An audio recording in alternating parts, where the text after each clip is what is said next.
On December 14th, 2001, the government released a tape, allegedly of bin Laden confessing to the attacks of September 11th, which they claimed to find in a house in Jalalabad, Afghanistan.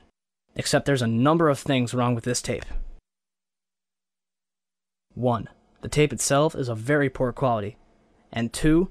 The man in the video looks and acts nothing like bin Laden. According to the FBI's website, Osama is left-handed. Yet, in this video, he's writing a note with his right hand. Not to mention he's wearing a gold ring, which is forbidden by Islamic law, and is never mentioned in the FBI's description of him. Compare this video to 4 other pictures of bin Laden. Does anybody else see a problem here? Until the government can prove without a shadow of a doubt that Al-Qaeda was behind September 11th, the American people have every reason to believe otherwise.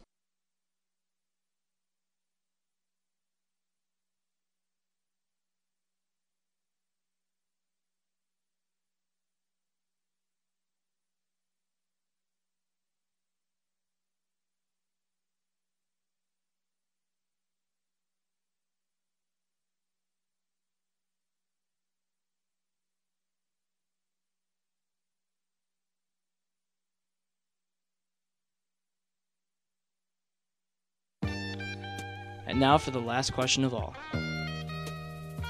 Why would our government do such a thing? I hope you're sitting down. First, we have Larry Silverstein, the man who purchased the World Trade Center in July 2001.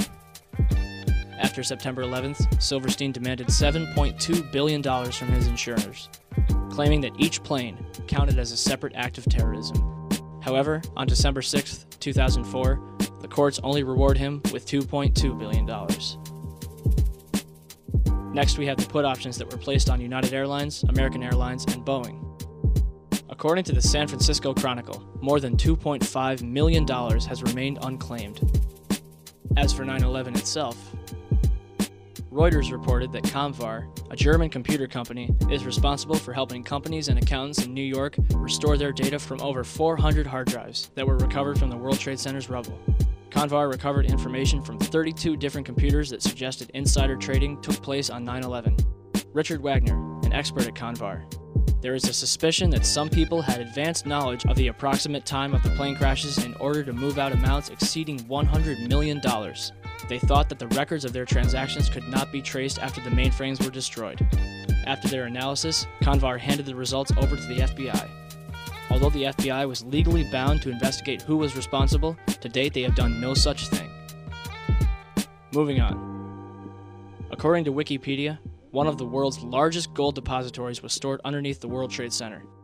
In 1993, the value of the gold was estimated at $1 billion, rumored to be owned by Kuwaiti interests. When the World Trade Center was destroyed, the amount of gold far exceeded the 1993 levels. The gold was finally recovered in its entirety in late 2001.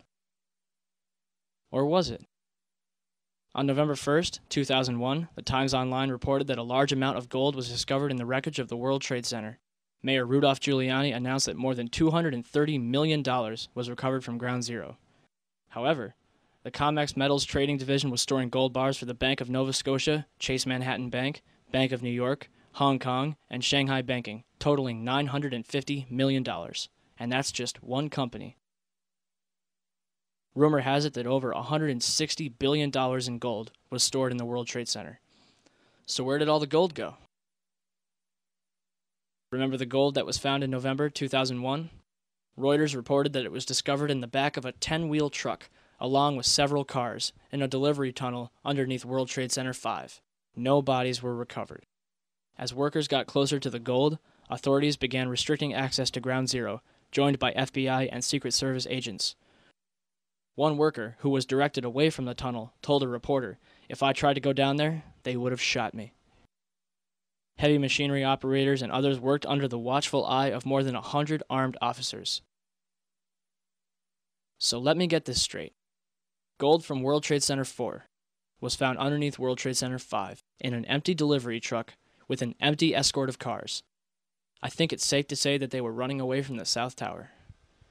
The question is, How did they know to flee from their stash when not even the firefighters inside the South Tower expected it to collapse?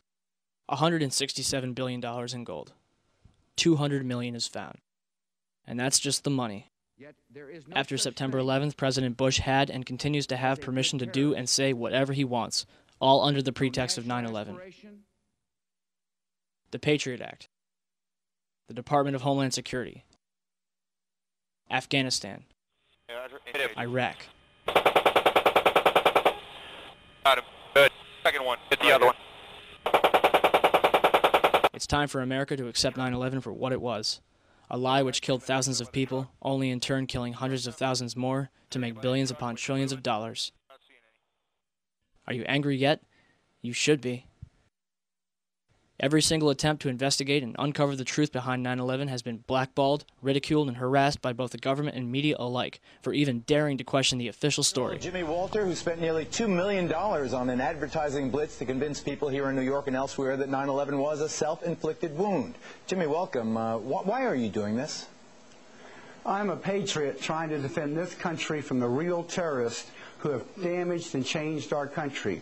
I am asking the same questions that the widows and orphans, parents and friends of the victims of 9/11 are asking and have not had answered by either the 9/11 Commission nor by any real investigation to the mass murders that 66% of New Yorkers want investigated. Okay, Jimmy. I'll say it again. Why are they hiding from us? What are they hiding from us?